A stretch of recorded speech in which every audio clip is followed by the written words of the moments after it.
Hello everybody, and welcome back to the next section of our ethical hacking course.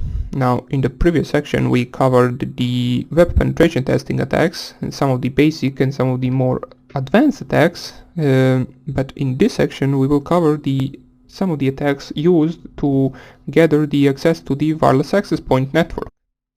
Now, we will cover two types of the attacks for this part, which is the brute force dictionary attack on the wireless access point and the evil twin attack. We will use the WPA and WPA2 type of wireless access points. WPA3 is the newest one, but it is still not widely used. It came out last year, I believe, in June 2018, and it is still not used in regular places. The WPA3 basically will be the most secured one, and it will prevent some of the attacks that we were able to perform on the WPA2 and the WPA type of wireless access points. So what I have right here is a little bit bad drawing of a dictionary-based attack, or not dictionary-based, basically the type of attack where we actually sniff the four-way handshake of a wireless access point.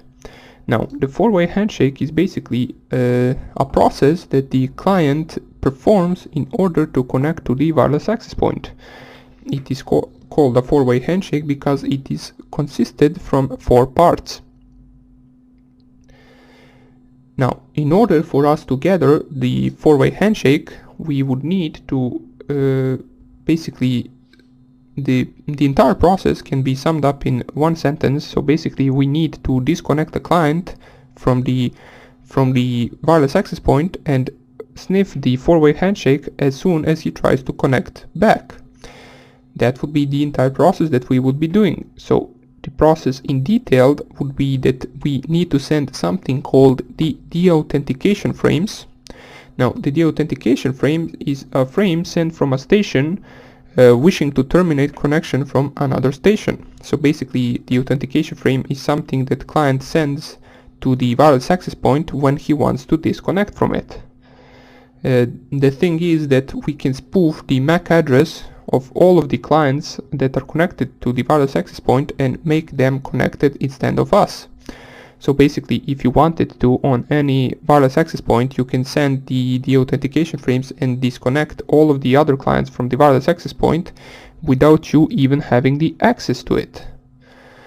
Now, we will do that in detail and in practical in the next lectures, but for now on, you should just know that we will basically spoof the MAC address and send the authentication frames in order to disconnect a client from a wireless access point. The thing is, we can do that for as long as we want. If we wanted to, we could deauthenticate them for 24 hours, but most likely we will only be wanting to do that for a few seconds. So as soon as we stop the authentication attack, the client will automatically connect back to the wireless access point. And when he does that, when the client automatically connects back, we basically gather something called a four-way handshake, which is the handshake where the client will send the password to the wireless access point. Now, the problem is that the password that we will gather from the four-way handshake will be encrypted, and that's where comes the dictionary-based attack, which is basically after this we only want to brute force the hash that we received with a dictionary. But we will talk about that in detail later on. We would basically just need to find out the word that is corresponded to that hash that we received from the four-way handshake. But that process doesn't really have anything to do with the wireless hacking. The wireless hacking is basically only consisted from deauthenticating the client and then gathering the four-way handshake. Basically, that is the first attack that we will do. Now, the second attack that we will do is basically we will recreate the same access point that we want to hack. That's called the evil twin access point.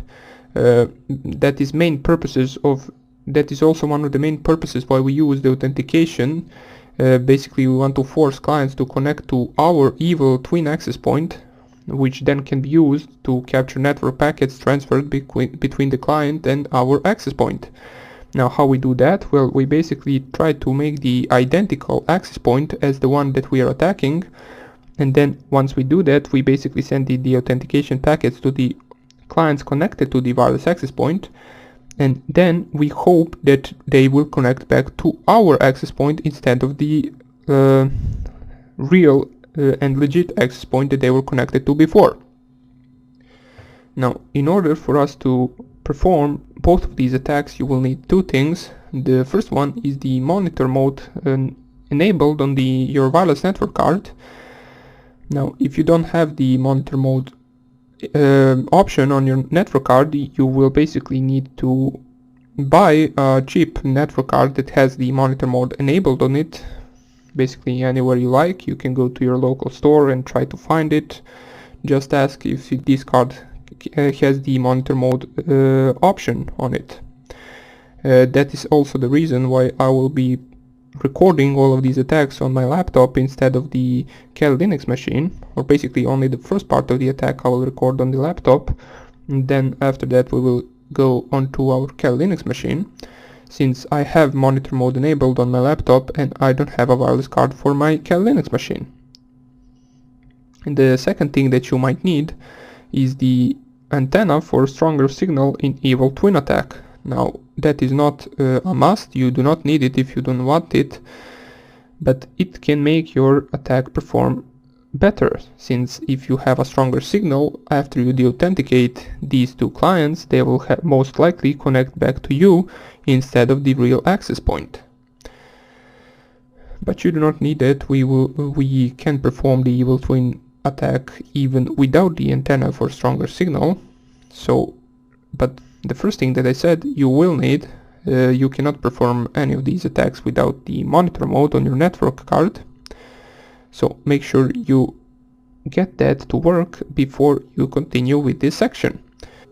That would basically be some of the theory behind all of these attacks. We will of course cover them in greater detail and in practical in the next lectures. Now, some of you might ask, why aren't we also attacking WPA3? Well, as I said, basically WPA3 is newer version and it is not widely used yet in the world. And there is no point to attack something that basically doesn't have a vulnerability yet and basically isn't used yet. Now, they did discover the vulnerability, I believe, last year when it came out, which is also a vulnerability for the WPA2.